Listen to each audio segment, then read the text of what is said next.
Hello, this is Dr. Riffat Sadiq, and today I'm going to talk about brain health in elderly.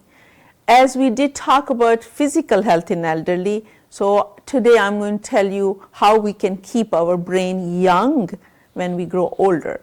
So the number one thing is that we need to keep our brain healthier and in a young form. So for that, we have to have a good night's sleep.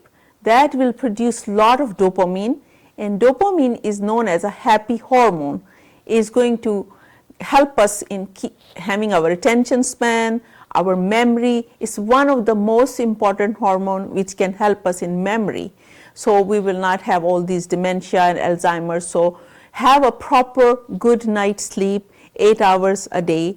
That's extremely important for your brain health. The next thing is, if we have to keep our brain young, we have to keep using it. If you like to do some puzzles, if you like to do some social activities, keep yourself involved, because if you're not involved, if you're sitting on the couch watching TV, your brain is going to deteriorate faster. My dad was in mid-90s and he could do accounting better than anyone else, so he would keep doing those things which he used to do when he was younger.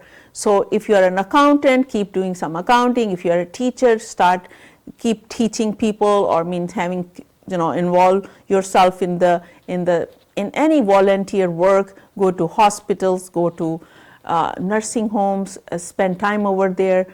Also playing some music instrument, that's very important also. That will also keep you actually really very happy. Also keep yourself involved with family members or friends. That's give you happiness, and when we are happy, we produce a lot of dopamine, and if we have a lot of dopamine, our brain is young.